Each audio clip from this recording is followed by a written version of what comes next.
بسم اللہ الرحمن الرحیم ان الحمد للہ نحمده ونستعینه ونستغفره ونعوذ باللہ من شرور انفسنا وسیئات اعمالنا من يهده الله فلا مضل له ومن يضلل فلا هادي له واشهد ان لا اله الا الله وحده لا شريك له واشهد ان محمدا عبده ورسوله اما بعد فإن خير الحديث كتاب الله وخير الهدي هدي محمد صلى الله عليه وسلم وشر الأمور محدثاتها وكل محدثة بدعة وكل بدعة ضلالة وكل ضلالة في النار. أعوذ بالله من الشيطان الرجيم. بسم الله الرحمن الرحيم. وما خلقت الجن والإنس إلا ليعبدون. امیر محترم فضیلت الشیخ عبدالسلام صاحب سلفی حفظہ اللہ اس مسجد کے معزز منتظمین اراکین یعنی مسجد اہل حدیث فیضان اپارٹمنٹ جوگیشوری ممبئی کے منتظمین اراکین، آپ تمام قابل احترام بزرگوں، نوجوان دوستوں، قابل احترام ماؤں اور بہنوں، عزیز بچوں،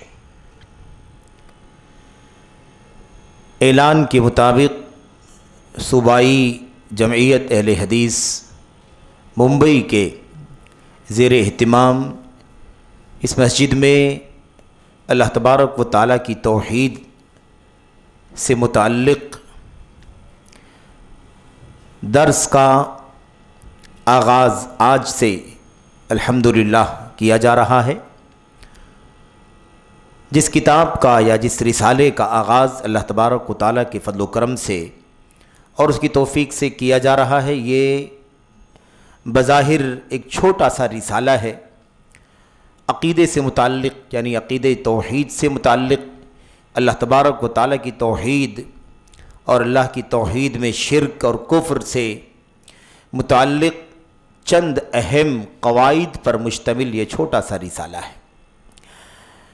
اس رسالے کا مقام اتنا اونچا ہے کہ اگر آپ اسے پڑھیں اور اس کے معانی کو صحیح معنوں میں سمجھیں تو بہت سارے ایسے شبہات جو توحید کے باب میں یا یوں کہیں توحید کی حقیقت کو سمجھنے کے باب میں اور ایسے ہی شرک کی حقیقت کو جاننے کے سلسلے میں بہت سارے ایسے شبہات ہیں، بہت سارے ایسے کنفیوژن ہیں جو عام طور پر ذہن و دماغ میں آتے ہیں بہت سارے لوگوں کے۔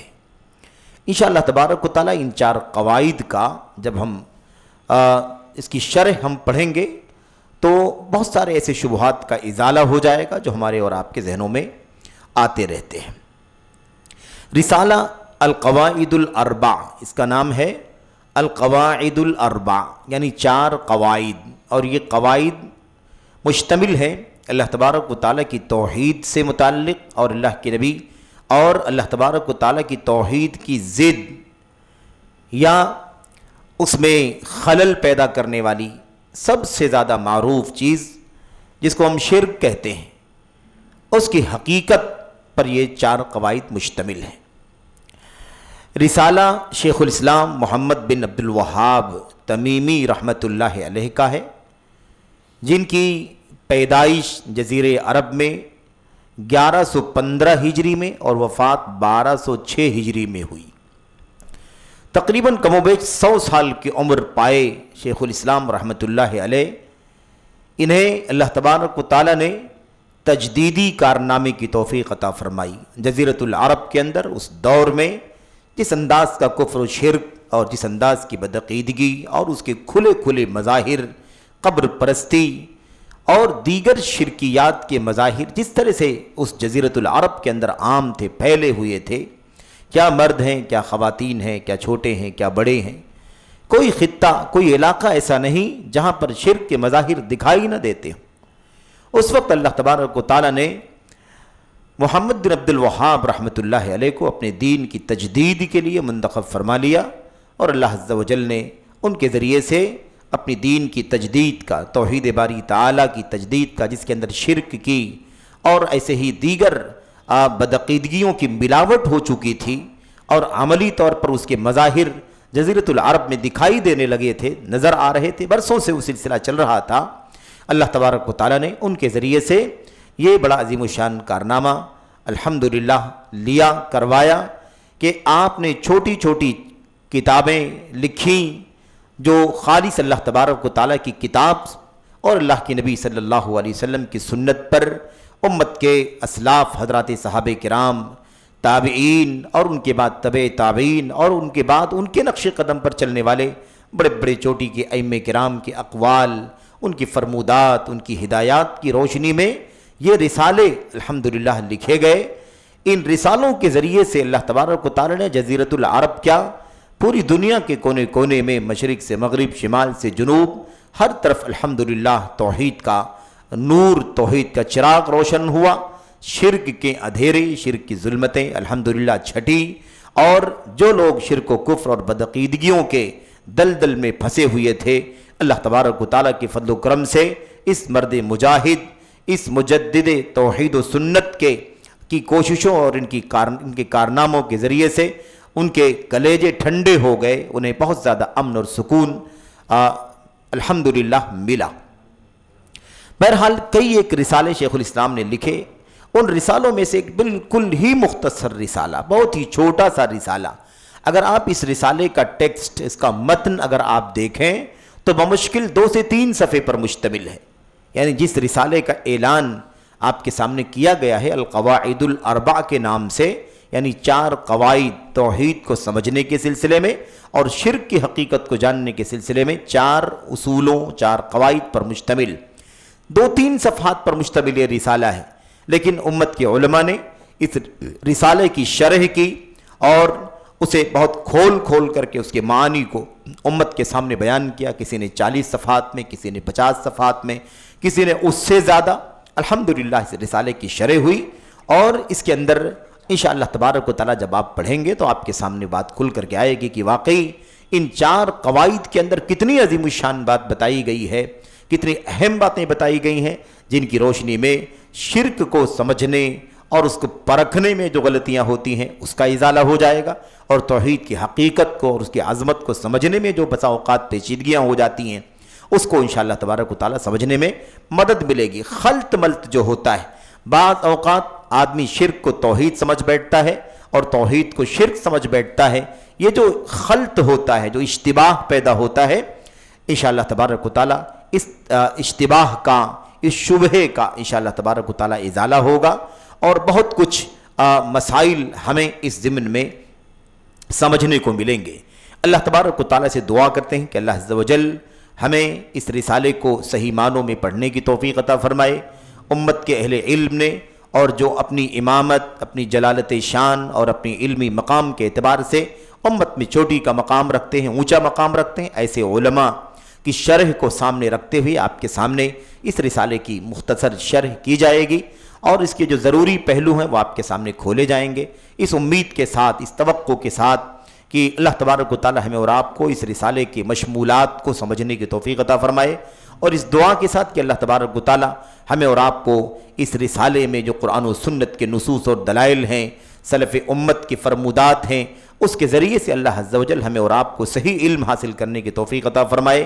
اسی کے ساتھ ساتھ صوبائی جمعیت اہل حدیث ممبئی کے اراکین، ذمہ داران، خصوصاً امیر محترم فضیلت الشیخ عبدالسلام سلفی حافظہ اللہ کی دیرینہ خواہش اور ان کی چاہت، ان کی فکر مندی، اور اس سلسلے میں ان کی جو دوڑ دھوپ ہے اور فکر مندی ہے، اسے اللہ تبارک و تعالیٰ شرف قبولیت سے نوازے، اور تمام معاونین کو، تمام لوگوں کو جو بھی اس مشن میں دعوت، خالص توحید و سنت کی دعوت، خالص اہل حدیثیت کے مشن میں کسی بھی طریقے سے شریک ہیں، اللہ تبارک و تعالیٰ انہیں ان کا نیک صلہ، نیک بدلہ دنیا میں آخرت میں عطا فرمائے، اور اللہ تبارک و تعالیٰ ہم سبوں کو اپنی خالص توحید، اپنے نبی صلی اللہ علیہ وسلم کی خالص سنت کو سمجھنے کی توفیق عطا فرمائے، آمین رب العالمین۔ رسالے کی شروعات جو آپ نے جس رسالے کا اعلان کیا گیا ہے، جسے ہمیں اور آپ کو پڑھنا ہے، اس رسالے کی شروعات شیخ رحمۃ اللہ علیہ نے جو قواعد ہیں، ان قواعد کو شروع کرنے سے پہلے کچھ باتیں بطور تمہید اور مقدمہ لکھی ہیں، اور وہ باتیں جو بطور تمہید ہیں، مقدمہ ہیں، وہ باتیں بھی بہت ہی زیادہ اہم ہیں، بہت ہی زیادہ، بہت ہی بنیادی باتیں ہیں، اور ان باتوں کو بھی آپ جب پڑھیں گے تو آپ کو احساس ہوگا کہ امت کا ایک مصلح اور ایک مظلوم مصلح، امت کا ایک مجدد کس قدر درد مند دل رکھتا ہے اپنے سینے کے اندر، امت کی ہدایت کے سلسلے میں، امت کی صحیح رہنمائی کے سلسلے میں، امت کو صحیح عقید و منہج پہنچانے کے سلسلے میں، اور امت کے اندر جو کچھ انحرافات، جو کچھ بدعقیدگیاں یا توحید کے مضمون کے سلسلے میں جو کچھ بھی کمیاں کوتاہیاں پائی جاتی ہیں، ان تمام چیزوں کو دیکھ کر کے، سن کر کے کس قدر کڑھتا ہے اور کس قدر رنجیدہ ہو جاتا ہے، اور اسی اعتبار سے جب وہ کوئی بات نصیحت کے طور پر کہنے کے لیے آتا ہے یا لکھنے کے لیے قلم اٹھاتا ہے تو کتنی زیادہ ہمدردی اس کے قلم کے اندر پائی جاتی ہے، کتنی زیادہ محبت اس کے انداز میں، اس کے اسلوب میں پائی جاتی ہے، اس کا بھی آپ کو انشاءاللہ تبارک و تعالی اندازہ ہوگا۔ تو آئیے شروع کرتے ہیں۔ مصنف رحمۃ اللہ علیہ بسم اللہ الرحمن الرحیم کے بعد کہتے ہیں، اسأل اللہ الکریم رب العرش العظیم ان یتولاک فی الدنیا والآخرہ۔ ہم انشاءاللہ تبارک و تعالی ایک ایک پیراگراف یا ایک ایک دو لائنیں آپ پڑھتے جائیں گے، اس کا سرسری ترجمہ بھی کریں گے، اور پھر اس کے بعد اس کے اندر جو باریک باتیں ہیں اس کا بھی تذکرہ انشاءاللہ تبارک و تعالی آپ کے سامنے بطور شرح کریں گے۔ مصنف نے کتاب کی شروعات، رسالے کی شروعات بسم اللہ سے کی، اور اس کے بعد پہلا جملہ جو ہے وہ کہتے ہیں اسأل اللہ العظیم، اسأل اللہ تبارک و تعالی سے سوال کرتا ہوں، اس اللہ سے سوال کرتا ہوں جو بڑا کرم والا ہے، بڑی نوازش والا ہے۔ کیا؟ رب العرش العظیم، اس کی صفت یہ ہے کہ وہ عرش عظیم کا رب ہے، عرش عظیم کا رب ہے یا عرش کا عظمت والا پروردگار ہے، دونوں چیزیں ممکن ہیں، کیونکہ اللہ کے کلام کے اندر رب ذوالجلال کی صفت بھی کریم کے عظیم کے ساتھ آئی ہے، اور اللہ تبارک و تعالیٰ کے عرش کی صفت بھی عظیم کے ساتھ آئی ہے، کریم کے ساتھ آئی ہے۔ تو اللہ تبارک و تعالیٰ سے دعا کرتے ہیں، بسم اللہ کے بعد فوراً ہی میں اللہ تبارک و تعالیٰ تو اس سے دعا کرتا ہوں، تو بڑا کرم والا ہے، بڑی نوازش والا ہے، تو عرش عظیم کا رب ہے یا تو عرش کا پروردگار ہے، رب ہے، بڑی عظمتوں والا ہے۔ میں اس اللہ تبارک و تعالیٰ سے دعا کرتا ہوں ان یتولاک فی الدنیا والآخرہ، کہ اللہ تبارک و تعالیٰ آپ سے دنیا اور آخرت میں محبت رکھے، اللہ تبارک و تعالیٰ دنیا میں بھی آپ سے محبت رکھے، آپ کو اپنا محبوب بنائے، آخرت میں بھی اپنی ولایت اور محبت سے نوازے۔ یہ انداز ہے، ایک مصلح کا انداز ہے، ایک ہمدرد کا انداز ہے، اور واقعی یہی ہمدردی اور یہی نرمی اور یہی تڑپ ہدایت کی انبیاء علیہ السلام کی سیرت کے اندر بھی ہم کو ملتی ہے۔ آپ غور کریں کہ اللہ کے نبی صلی اللہ علیہ وسلم کے سلسلے میں اللہ تبارک و تعالیٰ نے کیا فرمایا؟ فَبِمَا رَحْمَةٍ مِّنَ اللَّهِ لِنْتَ لَهُمْ وَلَوْ كُنْتَ فَضًّا غَلِيظَ الْقَلْبِ لَانفَضُّوا مِنْ حَوْلِكَ۔ اللہ تبارک و تعالیٰ نے فرمایا فَبِمَا رَحْمَةٍ مِّنَ اللَّهِ لِنْتَ لَهُمْ، محض اللہ تبارک و تعالیٰ کی جانب سے رحمت کی بنیاد پر آپ لوگوں کے لیے نرم ہو گئے ہیں، یہ اللہ کی رحمت ہے۔ میرے بھائیو، جو بھی داعی، جو بھی معلم، جو بھی مدرس، جو بھی مصلح، میرے بھائیو، آپ کو خطاب کرے، آپ کے نام کچھ لکھے، آپ کے سامنے کچھ پیش کرے، اور اس کی ذمہ داری ہے کہ وہ کیا کرے؟ بہت ہی زیادہ ہمدردی کے جذبے کے ساتھ کوئی بات کہے، بہت ہی زیادہ ہدایت کی، رہنمائی کی اور راہ راست پر آ جانے کی طلب کے جذبے کے ساتھ بات کرے، اور کوئی چیز لکھنا ہے تو لکھے، یہ ذمہ داری بنتی ہے۔ تو اللہ تبارک و تعالیٰ نے فرمایا کہ اللہ کے نبی آپ صرف اللہ تبارک و تعالیٰ کی رحمت کی وجہ سے نرم ہو گئے، اور آپ جب نرم ہو گئے تو آپ کی قوم نے آپ کی بات کو سنا، مانا اور آپ کی باتوں کو تسلیم کیا، سوائے ان کے جن کے دلوں کو اللہ تبارک و تعالیٰ نے ہدایت کے لیے نہیں کھولا، ان کی بات الگ ہے، ورنہ آپ نے بہت ہی نرم دلی سے، رحمت سے، شفقت سے گفتگو کی، قوم کو خطاب کیا، تو قوم نے آپ کی بات کو تسلیم کر لیا۔ وَلَوْ كُنْتَ فَضًّا، اور اگر آپ سخت زبان ہوتے، آپ کی زبان میں فظاظت یعنی شدت ہوتی، کرخت ہوتا یا ٹیڑھا پن ہوتا، یا کہہ لیجئے کہ بہت زیادہ ترش زبان اگر آپ بولتے، تند زبان بولتے، تیز زبان آپ استعمال کرتے، اور کیا فرمایا؟ غلیظ القلب، آپ دل کے بھی سخت ہوتے، لَنْفَضُّوا مِنْ حَوْلِكَ، تو آپ کے گرد یہ آپ کے ساتھی جمع نہیں ہوتے، بلکہ آپ سے چھٹ جاتے، آپ سے دور ہٹ جاتے، آپ سے نفرت کرتے۔ تو بہرحال یہ اسوہ ہے نبی کریم صلی اللہ علیہ وسلم کا کہ مخاطب کے ساتھ آپ کو کیسے ہونا چاہیے، ایک داعی کو، ایک عالم کو، ایک مربی کو، ایک ہادی اور رہنما کو، ایک مصلح کو کیسا خطاب کرنا چاہیے، اپنے مخاطبین کو کیسے مخاطب کرنا چاہیے۔ اسی نقش قدم پر چلتے ہوئے یہ شیخ الاسلام رحمۃ اللہ علیہ نے یہ انداز اپنایا۔ تو دعا کر رہے ہیں، کیا کریں؟ اَن يَتَوَلَّكَ فِي الدُّنْيَا وَالْآخِرَةِ، میری دعا ہے کہ اللہ تبارک و تعالیٰ آپ کو دنیا میں بھی اپنی ولایت اور محبت سے نوازے، اور آخرت میں بھی اللہ تبارک و تعالیٰ آپ کو اپنا دوست اور محبوب رکھے، آپ کو اپنا محبوب بنائے۔ ولایت آپ جانتے ہیں نا، ولایت کیا ہے؟ یہ محبت ہے، یہ قربت کا ذریعہ ہے۔ اور اللہ ولی الذین آمنوا، اللہ تبارک و تعالیٰ ایمان والوں کا ولی ہے، دوست ہے، ان سے محبت کرنے والا ہے، ایمان والوں کا ولی ہے، ایمان والوں کا دوست ہے، ایمان والوں سے محبت کرنے والا ہے۔ آگے اللہ نے کیا فرمایا؟ یخرجہم من الظلمات الی النور، اسی لیے انہیں کفر و شرک کی تاریکیوں سے نکال کر روشنی کی طرف لاتا ہے، کفر و شرک کی تاریکیوں سے، ظلمتوں سے نکال کر روشنی پر لاتا ہے۔ اس کے بالمقابل اللہ تبارک و تعالیٰ نے فرمایا کہ جو لوگ کفار ہیں، جن کے ہاں عقید توحید نہیں، خالص ایمان نہیں، ایسے لوگوں کا دوست اللہ نہیں ہے، بلکہ ایسے لوگوں کا ساتھی اور دوست شیطان ہے، طاغوت ہے، اور ان کا کام یہ ہے کہ وہ انہیں تاریکیوں سے نکال کر روشنی کی طرف نہیں لاتے، بلکہ روشنی سے نکال کر تاریکیوں میں ڈال دیتے ہیں۔ شیطان کا کام یہ ہے، اور اللہ تبارک و تعالیٰ کا کام کیا ہے؟ اللہ تعالیٰ ایمان والوں سے محبت۔ تو یہ یتولا کا دعا ہے میری کہ اللہ تبارک و تعالیٰ آپ کو اپنا ولی اور محبوب بنا لے، دنیا میں بھی ولایت اللہ تعالیٰ دے، اور آخرت میں بھی ولایت اور اپنی محبت سے نوازے۔ وَأَن يَجْعَلَكَ مُبَارَكًا أَيْنَمَا كُنْتَ، دوسری دعا کیا ہے؟ اور یہ بھی دعا کرتا ہوں اللہ تبارک و تعالیٰ سے کہ اللہ عز و جل تمہیں یعنی آپ کو جہاں بھی آپ رہیں، اللہ تبارک و تعالیٰ آپ کو بابرکت بنائے، مبارک رکھے، جہاں بھی آپ رہیں مبارک رہیں، جہاں بھی آپ رہیں برکتوں کے ساتھ رہیں۔ کون سی برکت ہے یہ؟ علم کی برکت ہے، توحید خالص کے عقیدے کی برکت ہے، اللہ تبارک و تعالیٰ کی عظمتوں کے عقیدے کے ساتھ جینے کی برکت ہے، اللہ تبارک و تعالیٰ کی خالص بندگی کرنے کی برکت ہے۔ انہی برکتوں کے ساتھ آپ جہاں رہیں بابرکت رہیں، مبارک بن کر کے رہیں۔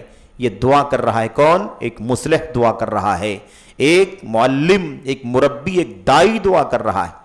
یہی جذبہ ہر ایک داعی کے اندر ہونا چاہیے۔ وَأَن يَجْعَلَكَ مِمَّنْ إِذَا أُعْطِيَ شَكَرَ، یہ دعائیں چل رہی ہیں، یہ سب کیا ہے؟ یہ دعائیں تمہید ہے، یہ مقدمہ ہے۔ پہلا قاعدہ، دوسرا قاعدہ، تیسرا، چوتھا، یہ قاعدے آگے شروع ہونے والے ہیں۔ ہو سکتا ہے آج کے درس میں نہیں شروع ہوں قواعد، اگلے درس میں بھی نہ شروع ہوں، اس کے بعد شروع ہوں، کیونکہ یہ قواعد آگے آئیں گے۔ یہ مقدمہ ان قواعد سے پہلے بہت اہمیت کا حامل ہے۔ تو کیا کہتے ہیں دعا کرتے ہوئے؟ کہتے ہیں کہ وَأَن يَجْعَلَكَ مِمَّنْ إِذَا أُعْطِيَ شَكَرَ، اور میری دعا اللہ تبارک و تعالیٰ سے یہ بھی ہے کہ اللہ تعالیٰ آپ کو ان لوگوں میں سے بنائے جنہیں اللہ کی طرف سے نعمتیں ملتی ہیں، عطیے ملتے ہیں، نوازشات ہوتی ہیں، تو شکر گزاری کرتا ہے۔ اللہ تبارک و تعالیٰ تمہیں ان لوگوں میں سے بنائے جنہیں اللہ تبارک و تعالیٰ کی طرف سے عطا کیا جائے، نوازا جائے، اللہ کی نعمتیں دی جائیں تو شکریہ ادا کرتے ہیں۔ اب یہ کتنی بڑی دولت ہے میرے بھائیوں کہ اللہ تبارک و تعالیٰ کسی بندے کو اللہ تعالیٰ اپنی نعمتوں سے نوازے، اپنی نوازشات اور برکتوں سے نوازے، تو اللہ تبارک و تعالیٰ اسے شکر گزاری کی بھی توفیق عطا فرمائے۔ نعمتوں سے فیضیاب ہونے والے بہت سارے لوگ ہیں، لیکن شکر گزار کتنے لوگ ہیں؟ شکر گزار کتنے لوگ ہیں؟ ہم نے یہ بھی دیکھا ہوگا، عجیب ماحول ہمارا آپ کا سماج کا ہے، ہم اپنے دروازوں کے اوپر بہت سارے لوگ کیا لکھتے ہیں؟ ھذا من فضل ربی، اچھا سا گھر ہے، اچھا سا کارخانہ ہے، اچھا سا بنگلہ ہے، اچھی سی گاڑی ہے، آدمی کیا لکھتا ہے؟ ھذا من فضل ربی، اتنی بات ٹھیک ہے، یہ میرے رب کا فضل ہے، میرے رب کی نوازش ہے۔ سوال یہ پیدا ہے کہ یہ تو آپ کو ملا ہے، آپ کو اللہ کی طرف سے عطیہ ہے، آپ کو اللہ کی طرف سے نعمت ملی ہے، اس کا اعلان ہے یہ، لیکن اصل مسئلہ کیا ہے؟ اصل مسئلہ یہ ہے کہ آپ اس پر شکریہ ادا کرتے ہیں یا نہیں ادا کرتے ہیں۔ اتنی سی بات لکھتے ہیں، آیت کریمہ کا ٹکڑا ہے، لیکن اس آیت کریمہ کے ٹکڑے کے بعد اگلا ٹکڑا کیا ہے؟ ھذا من فضل ربی لیبلونی ان اشکر ام اکفر، یہ میرے رب کا فضل و کرم ہے، اس کا انعام و احسان ہے، اس لیے اللہ نے مجھے عطا فرمایا ہے یہ فضل، تاکہ اللہ تعالیٰ مجھے آزمائے کہ کیا میں شکر ادا کرتا ہوں یا ناشکری کرتا ہوں اللہ تبارک و تعالیٰ کی۔ تو ہم نعمتیں تو حاصل کرتے ہیں، لیکن نعمتوں کے شکریہ کی فکر کرتے ہیں کہ نہیں کرتے ہیں؟ اس کی ناشکری تو نہیں کرتے۔ اس لیے کیا شیخ الاسلام دعا کر رہے ہیں؟ اللہ آپ کو ان لوگوں میں سے بنائے جنہیں اللہ کی طرف سے عطا کیا جائے تو شکر گزاری کریں، شکر گزاروں میں سے بنائے، نعمتیں لے کر کے اللہ تعالیٰ کی ناشکری کرنے والوں میں سے نہ بنائے، بلکہ اللہ تبارک و تعالیٰ کے شکر گزاروں میں سے بنائے۔ شکریہ بہت بڑی نعمت ہے میرے بھائیو۔ اللہ کے نبی محمد الرسول اللہ صلی اللہ علیہ وسلم خود دعا کیا کرتے تھے، جبکہ پوری انسانیت میں آپ سے بڑا شکر گزار رب ذوالجلال کا کوئی ہو نہیں سکتا، اس کے باوجود بھی آپ کیا کہا کرتے تھے؟ اللہم اجعلنی لک شکارا لک ذکارا لک اواہا منیبا، اے پروردگار تجھ سے دعا ہے کہ تو مجھے اپنا بہت بڑا شکر گزار بنا دے۔ شکار مبالغے کا لفظ ہے یہ، جیسے آپ علام کہتے ہیں نا، بہت بڑا جاننے والا، ایک ہے عالم جاننے والا اور ایک ہے علام یا علامہ بہت بڑا جاننے والا۔ اللہ نے کیا فرمایا؟ علام الغیوب، غیبوں کا بہت بڑا جاننے والا ہے۔ ایسے اللہ کے نبی نے کیا استعمال کیا؟ اللہم اجعلنی لک شکارا، اے میرے پروردگار مجھے تو بہت بڑا شکر گزار بنا دے اپنا، لک ذکارا، اپنا بہت بڑا ذکر کرنے والا بنا دے، یعنی میں بہت زیادہ تجھے یاد کروں، تیرا ذکر کروں۔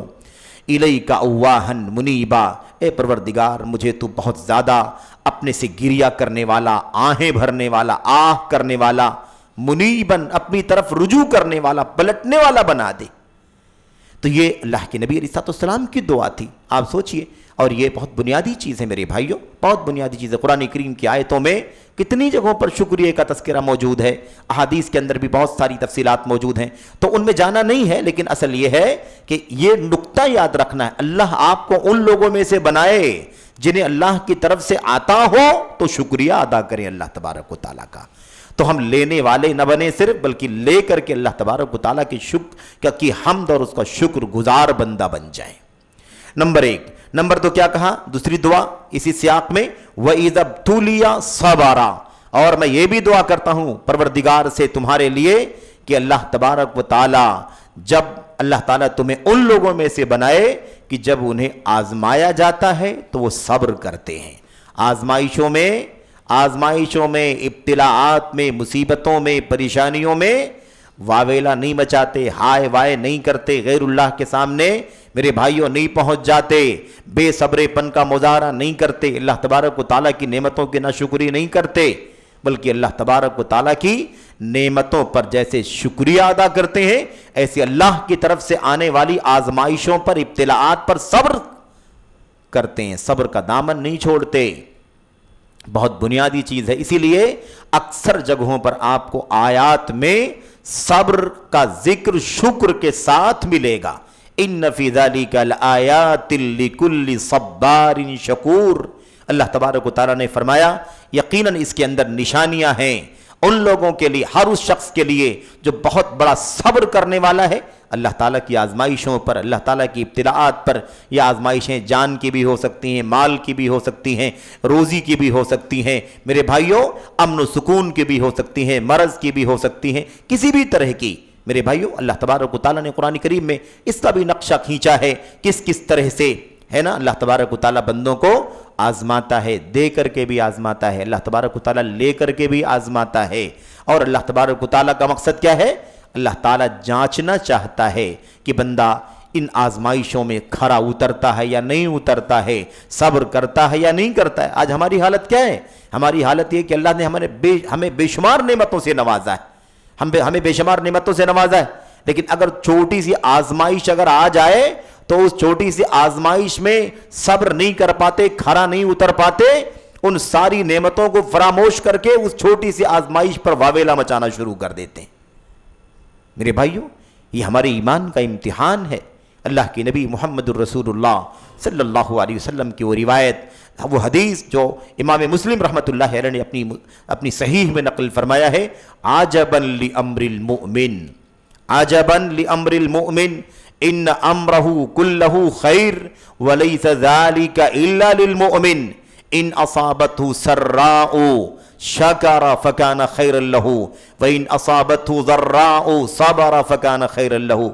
اللہ کے نبی علیہ السلام نے یہ جو دو ٹکڑے ہم لوگوں نے پڑھے نا یہاں پر ابھی، کہ شیخ الاسلام دعا کرتے ہیں اور میں یہ دعا کرتا ہوں پروردگار سے کہ اللہ تعالیٰ تمہیں ان لوگوں میں سے بنائے جنہیں ملے تو شکریہ ادا کریں، جن پر آزمائش آ جائے تو اللہ تبارک و تعالیٰ کی آزمائش میں صبر کریں، ٹکے رہیں، حق پر جمے رہیں، بے صبرے پن کا مظاہرہ، ناشکری کا مظاہرہ نہ کریں، کفران نہ کریں، واویلا نہ کریں، اپنے عقیدے سے اور اپنی عبادات سے کسی بھی طریقے سے میرے بھائیوں سمجھوتا نہ کریں، خالص بندگی کا جو ہمارا طریقہ ہونا چاہیے اسی پر قائم رہیں، اور اس بات کا یقین رکھیں کہ صبر کر کے آزمائش میں کامیاب ہو جائیں گے تو اللہ تبارک و تعالیٰ اس کے صلے میں ہمیں بہت بڑا بدلہ اور بہت بڑی جزا، بہت بڑی نعمتوں سے نوازے گا۔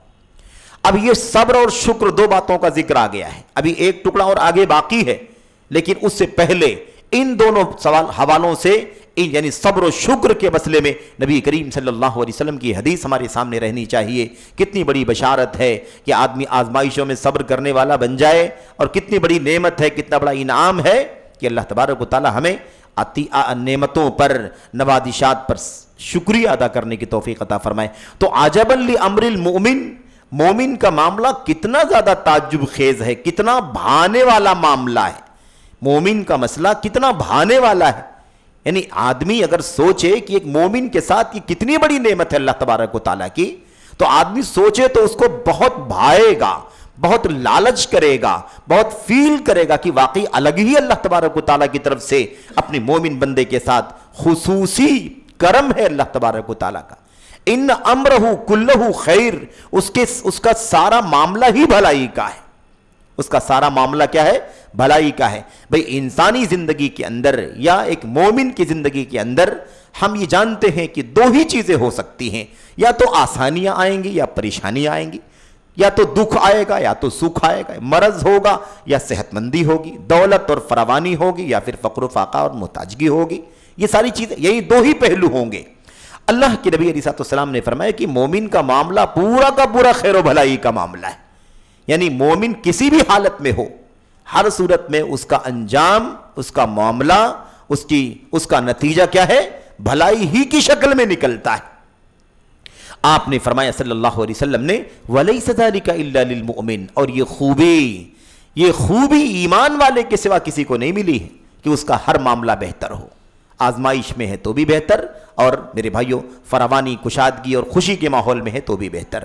اللہ کے نبی نے فرمایا اِنْ أَصَابَتْهُ سَرَّاءُ، اگر اسے خوشی کی چیز ملتی ہے، اسے راحت ملتی ہے، اسے دولت ملتی ہے، اسے صحت ملتی ہے، اسے امن ملتا ہے، اسے ہر طرح کی خیر، ہر طرح کا خیر، ہر طرح کی بھلائی حاصل ہوتی ہے، مسرت والی چیز ملتی ہے جس سے وہ خوشی محسوس کرتا ہے، تو اللہ کے نبی نے فرمایا شکرا فکان خیر لہ، وہ ان چیزوں پر اللہ تبارک و تعالیٰ کا شکریہ ادا کرتا ہے، اور شکر گزاری کے نتیجے میں اس کا معاملہ بہتر ہوتا ہے، کیونکہ جو بھی نعمتوں پر شکریہ ادا کرے گا اسے اللہ تبارک و تعالیٰ مزید نوازے گا۔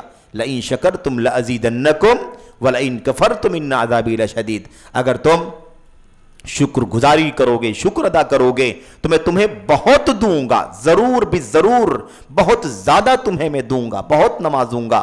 وَلَئِن كَفَرْتُمْ، اور اگر ناشکری کرو گے تو پھر جان لو کہ میرا عذاب بہت سخت ہے، میرا عذاب بہت سخت ہے۔ تو یہ ایمان والے کے لیے اللہ تبارک و تعالیٰ کی طرف سے عجیب و غریب یہ انعام ہے کہ جب اسے خوشی کی چیز، عافیت کی چیز، برکت کی چیز، بھلائی کی چیز ملتی ہے وہ شکریہ ادا کرتا ہے، اور شکر گزاری کرنے کا صلہ اور بدلہ اللہ تعالیٰ اسے عطا فرماتا ہے۔ مزید نعمتیں، مزید بھلائی، مزید دولت، مزید صحت، مزید عافیت، مزید امن و سکون اللہ تبارک و تعالیٰ عطا فرماتا ہے کہ نہیں؟ اور وَإِنْ أَصَابَتْهُ ضَرَّاءُ، اور اگر اسے کوئی ضرر والی چیز، تکلیف والی چیز پہنچتی ہے صبر، تو بھی وہ کیا کرتا ہے؟ اس پر صبر کرتا ہے۔ اللہ تبارک و تعالیٰ کی طرف سے ہے یہ امتحان، اللہ کی طرف سے ہے یہ آزمائش۔ اور میرے بھائیو یہ بھی یاد رکھیں، یہ بھی یاد رکھیں کہ صبر کرنے کا جو سب سے اونچا مقام ہے وہ کیا ہے؟ صبر کرنے کا جو سب سے اونچا مقام ہے، اس کے 3-4 درجات ہیں، اس کا سب سے اونچا درجہ کیا ہے؟ جو نبی کریم صلی اللہ علیہ وسلم کی سیرت سے ہمیں اور آپ کو ملتا ہے، وہ کیا ہے؟ نبی کریم صلی اللہ علیہ وسلم کو اگر تکلیف بھی ہوتی، اللہ کی طرف سے کوئی آزمائش بھی ہوتی، کسی مشقت کا بھی اگر سامنا ہوتا، تب بھی اللہ کے نبی صلی اللہ علیہ وسلم یہی نہیں کہ آپ اللہ تبارک و تعالیٰ کے بارے میں کوئی ناشکری کا لفظ نہیں نکالتے تھے، بلکہ اللہ تبارک و تعالیٰ کے اس حال میں بھی حمد کیا کرتے تھے۔ الحمدللہ علی کل حال۔ اگر عافیت میں نہ ہوتے، کوئی تکلیف ہوتی، تب بھی کیا کہتے؟ الحمدللہ علی کل حال۔ تمام تعریفیں اللہ تبارک و تعالیٰ کے لیے ہیں ہر حال میں۔ یہ تکلیف کی حالت ہے، بیماری کی حالت ہے، مشقت کی حالت ہے، بے امنی کا معاملہ بھی ہے، تب بھی اللہ تبارک و تعالیٰ کی حمد ہے، اس کا شکریہ ہے، اس کی تعریف ہے، ساری تعریفیں اللہ تبارک و تعالیٰ کے لیے ہیں علی کل حال، ہر حال میں۔ تو یہ نقطہ ہمیں کیا کرنا ہے؟ ہمیں اس بات کو اچھی طرح سے جاننا ہے۔ اور دوسری بات، آخر میں اللہ کے نبی علیہ السلام نے کیا فرمایا؟ یہ چیز، یہ صبر والی بات اور شکر والی بات، فَكَانَ خَيْرًا لَهُ فَكَانَ خَيْرًا لَهُ، یہ دونوں چیزیں اس کے حق میں بہتری کا باعث ہوتی ہیں، خیر کا باعث ہوتی ہیں۔ اس کے بعد شیخ الاسلام دعا کرتے ہوئے ایک تیسرا جملہ بھی ہمارے لیے، آپ کے لیے، پوری امت مسلمہ کے لیے، سارے مخاطبین کے لیے، سارے مدعوین کے لیے کیا استعمال کرتے ہیں؟ اللہ تعالیٰ سے دعا ہے کہ اللہ آپ کو ان لوگوں میں سے بھی بنائے جن کو کیا فرمایا؟ وَإِذَا أَذْنَبَ اسْتَغْفَرَ، اللہ ان میں سے بنائے آپ کو جن سے کبھی گناہ ہو جائے تو اللہ تبارک و تعالیٰ سے مغفرت کی دعا کریں۔ گناہ ہو جانا بڑا مسئلہ نہیں ہے، کیونکہ بس بحیثیت بشر، بحیثیت انسان ہم سے غلطی ہو سکتی ہے، ہم سے چوک ہو سکتی ہے، ہم گناہ کا کام کر سکتے ہیں، یہ ہو سکتا ہے۔ یقیناً اس کا مطلب یہ نہیں ہے کہ ہم آزاد ہیں، گناہ کرتے رہیں، یہ مطلب نہیں ہے اس کا۔ یعنی کوشش کے باوجود بھی کہ گناہوں سے بچیں، تب بھی بحیثیت انسان اور بشر ہم سے غلطی، گناہ کا کام ہو سکتا ہے۔ کل بنی آدم خطاء وخیر الخطائین التوابون، اللہ کے نبی نے فرمایا سارے بنی آدم خطا کار ہیں، غلطی کرنے والے ہیں، وخیر الخطائین التوابون، اور غلطی کرنے والوں میں بہتر وہ ہیں جو غلطیوں کے بعد توبہ کرنے والے ہو جائیں، سچے توبہ کرنے والے بن جائیں۔ تواب یہاں بھی مبالغہ کہا، وہاں خطا کہا، بہت زیادہ غلطی کرنے والے ہیں، اور اخیر میں اللہ کے نبی نے کیا فرمایا؟ توابون، بہت زیادہ توبہ بھی کرنے والے ہیں۔ تو بہرحال بنی آدم ہیں تو غلطی تو ہم کر سکتے ہیں، لیکن مشکل یہاں ہے کہ ہم غلطی کر لیں اور اس کے بعد ہمیں احساس نہ ہو جواب دہی کا، ہمیں احساس نہ ہو اللہ تبارک و تعالیٰ کے سامنے پیشی کا، ہمیں احساس نہ ہو اللہ تبارک و تعالیٰ کے عذاب کا، اللہ کی گرفت کا، دنیاوی گرفت، اخروی گرفت۔ دنیا میں میرے بھائیوں اللہ تبارک و تعالیٰ کی گرفت کے نہ جانے کتنی شکلیں ہیں، اللہ تعالیٰ ہمیں کہاں پکڑ لے۔ اس لیے گناہوں کے بعد ہمیں بہت جلد توبہ کرنا چاہیے، بہت جلد۔ اور امت کے علماء نے اس مسئلے پر گفتگو کرتے ہوئے کہا ہے کہ توبہ میں تاخیر نہیں ہونی چاہیے۔ توبہ کہتے ہیں التوبۃ تجب علی الفور لا علی التراخی، غلطی ہونے کے بعد توبہ اور استغفار فوراً ہونا چاہیے، بلا تاخیر، کیونکہ ہمیں نہیں معلوم کہ ہماری آنکھیں کب بند ہو جائیں گی، ہم کب مر جائیں گے، ہماری میرے بھائیوں زندگی کی مدت پوری ہو جائے گی، ہمیں نہیں معلوم۔ اس لیے ہمیں چاہیے کہ غلطی ہو جائے تو کیا کریں؟ فوراً توبہ کریں، فوراً رجوع کریں۔ تو اللہ کے نبی علیہ السلام نے بھی یہ طریقہ ہمیں دیا ہے، آپ کی سنت میں، آپ کی سیرت میں یہ چیز بھری پڑی ہے میرے بھائیوں۔ اور یہ مثال تو اتنی عظیم الشان ہے کہ ہم اس پر جتنا حیرت کریں، جتنا تعجب کریں اتنا کم ہے۔ میرے بھائیوں اللہ کے نبی علیہ السلام کے بارے میں صحابہ کرام بیان فرماتے ہیں کہ ہم ایک مجلس میں نبی کریم صلی اللہ علیہ وسلم سے 100 سے زیادہ مرتبہ استغفر اللہ و اتوب الیہ کہتے ہوئے سنتے تھے، ایک مجلس میں۔ وہ نبی صلی اللہ علیہ وسلم جن کے اگلے پچھلے سارے گناہ معاف کر دیے گئے تھے، لیغفر لک اللہ ما تقدم من ذنبک وما تاخر، آپ کے اگلے پچھلے سارے گناہ معاف ہیں. وَقَدْ غَفَرَ اللَّهُ لَكَ مَا تَقَدَّمَ مِن ذَنبِكَ وَمَا تَأَخَّرَ. صحابہ کرام کہتے تھے اے اللہ کے نبی آپ اتنی مشقت کیوں کرتے ہیں, راتوں کو شب بیداری کیوں کرتے ہیں, آپ کے پیروں میں سوجن آ جا رہے ہیں, اتنا لمبا لمبا قیام کرتے ہیں. وَقَدْ غَفَرَ اللَّهُ لَكَ مَا تَقَدَّمَ مِن ذَنبِكَ وَمَا تَأَخَّرَ. جبکہ اللہ نے آپ کے اگلے پچھلے سارے گناہوں کو معاف کر دیا ہے. تو اللہ کے نبی کہتے تھے افلا اکون عبدا شکورا, تو کیا میں, اگر اللہ نے میرے سارے اگلے پچھلے گناہوں کو معاف کر دیا ہے تو کیا میں اللہ تبارک و تعالیٰ کا بہت بڑا شکر گزار بندہ نہ بن جاؤں؟ یہ تو بہت بڑے شکریہ کی چیز ہے. اگر اللہ نے میرے اگلے پچھلے گناہ معاف کر دیے ہیں تو اس پر شکریہ کتنا ادا کرنا چاہیے. کیا اس کی شکریہ میں مجھے نہیں تھکنا چاہیے؟ کیا اس کی شکریہ میں میرے پیروں میں سوجن نہیں آنا چاہیے؟ یہ اللہ کے نبی علیہ السلام نے ہمیں اسوہ بتلایا ہے میرے بھائیوں. اور خود بھی اللہ کے نبی کہا کرتے تھے ایوہ الناس, اے لوگو, استغفروا اللہ وتوبوا الیہ, اے اللہ کے بندو اللہ تعالیٰ سے مغفرت کی دعا کرو, اللہ تبارک و تعالیٰ کی جناب میں توبہ کرو, پلٹو اللہ تبارک و تعالیٰ کی طرف. کیوں؟ فإنی استغفر اللہ واتوب الیہ اکثر من 70 مرہ, کیونکہ میں دن میں 70 سے زیادہ مرتبہ اللہ تبارک و تعالیٰ سے بخشش کی دعائیں کرتا ہوں اپنے لیے, اور اللہ تبارک و تعالیٰ کی جناب میں توبہ کرتا ہوں, لوٹتا ہوں اللہ تبارک و تعالیٰ کی طرف. تو اللہ تعالیٰ سے دعا ہے کہ اللہ آپ کو ان لوگوں میں سے بنائے جو غلطی کریں, گناہ کا کام کریں تو استغفار بھی کریں. یہ شیخ آمین رب العالمین, شیخ الاسلام اپنی دعا ہمارے لیے دعا کر رہے ہیں کہ اللہ ہم کو ان لوگوں میں سے بنائے. اچھا, آخری ایک بات کیا ہے, کہتے ہیں فَإِنَّ هَذِهِ الثَّلَاثَ عُنْوَانُ السَّعَادَةِ, کیونکہ یہ تینوں چیزیں ایک بندے کے حق میں سعادت مندی, نیک بختی, عظمت, بلندی کا نشان ہے, اس کی علامت ہیں, اس کا راستہ ہے. کون سی تین چیزیں؟ یہ اخیر والی تین چیزیں. اللہ تعالیٰ آپ کو دے تو اللہ تعالیٰ کا شکریہ ادا کریں, اللہ تعالیٰ آپ کو آزمائش میں ڈالے تو اللہ تعالیٰ آپ کو صبر کرنے کی توفیق دے, اور آپ جب گناہ کا کام کریں تو اللہ تبارک و تعالیٰ سے مغفرت کا سوال کریں, استغفار کریں. یہ تین چیزیں جس بندے کو نصیب ہو جائیں یہ عنوان السعادہ, سعادت مندی اور نیک بختی کی علامت ہیں, سے ایک سعادت مندی اور نیک بختی کا نشان ہے. سمجھ لو کہ بندے کو اللہ تبارک و تعالیٰ نے سعادت کی راہ پر ڈال دیا ہے. اللہ تعالیٰ نے قرآن کریم کے اندر سعادت مندوں کا بھی تذکرہ فرمایا ہے. ایک لمبی بہت ساری تفسیرات ہیں. سعادت مندوں کو اللہ تبارک و تعالیٰ کی طرف سے کیا ملے گا؟ وَأَمَّا الَّذِينَ سُعِدُوا فَفِي الْجَنَّةِ, جو سعادت مند ہیں وہ جنت مکین ہوں گے. سعادت مندوں کے لیے کیا ہے؟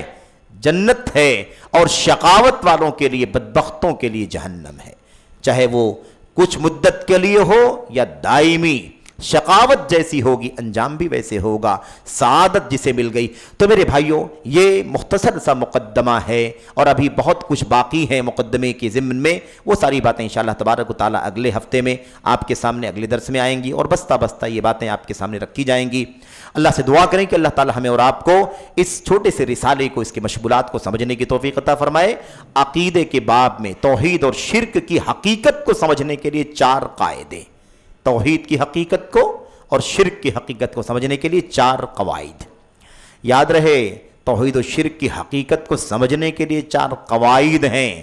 وہ 4 اصطلاحات نہیں ہیں جو مولانا مودودی نے اپنی کتاب کے اندر نوٹ کیا ہے.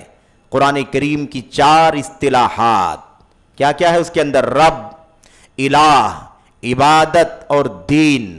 کہا یہ 4 اصطلاحات قرآن کریم کے اندر استعمال ہوئی ہیں, اور پھر اس کے اندر بہت ساری باتیں لکھی ہیں. اس کے اندر سب سے اہم بات ہے, اس میں انہوں نے یہ ثابت کرنے کی کوشش کی ہے کہ بس وہی بالکل عہد رسالت اور عہد صحابہ اور تابعین میں ہی لوگوں نے ان اصطلاحات کا صحیح معنی سمجھا اور اس کے تقاضے کے مطابق عمل کیا, اپنی ذمہ داری کو سمجھا. اس کے بعد سے امت پورے طور پر گمراہی کی راہ پر چل رہی ہے.